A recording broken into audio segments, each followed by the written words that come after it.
The create icon is the one where you'll spend most of your time when initially creating checks, and you're actually provided with two options. One is to create a single check and a bulk invite. Now we'll talk about the bulk invite initially and then get on to more detail with the individual check.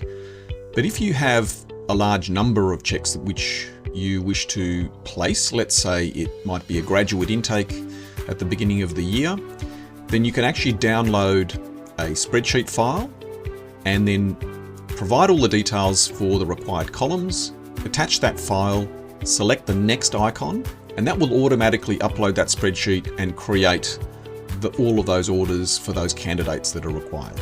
On an individual check, the way the screen shows you is there are a number of steps. So you create the check type, provide basic details, input the check details, and then review before submitting.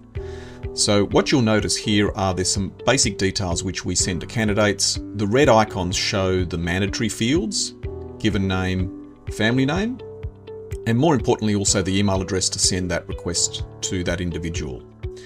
When selecting a check, you can actually select either individual checks by selecting from the list and determining which ones you require, or you can actually select a pre-created package, which you can as an organization create your own packages based on the types of candidates that you have. So in this instance here, we have a high-risk package, which includes a lot more detailed checks, including an online reference, qualification, employment check, and so on. And you'll notice there that it pre-populates all the required checks to ensure quality assurance within your team and to not miss any specific checks that you may have. In this instance here, I'll actually remove that. I'll select a single check, being the Australian Federal Police check.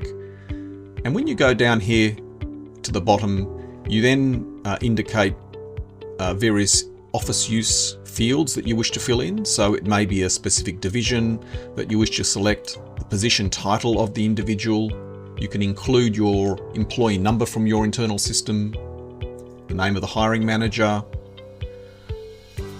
the check type being either a new check for a candidate or a renewal, which might be a rescreening every 2 years. So we'll select new check. You can provide internal comments to the team if there are any specific details that you have, including a job reference number.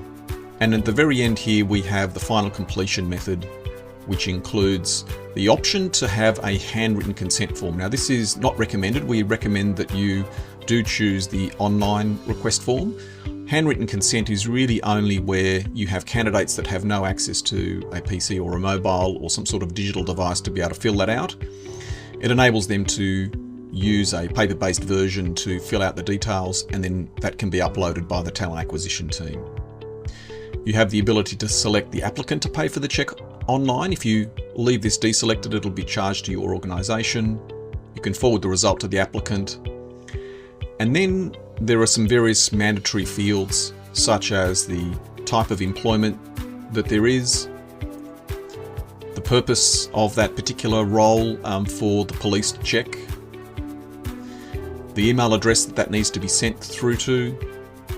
The correspondence template is the initial email that we send to your candidates. This can be customized and you can have as many as you wish here. And what you'll notice is when I select one of these correspondence templates, it pre-populates the email subject and also the email body. And you'll see down below here that it pre-populates all that information so that you and your team do not have to fill that out. Once that's all done, you can then submit the check. It'll pre-check to make sure all of the various mandatory fields are entered and filled out, and then it'll actually lodge on your behalf.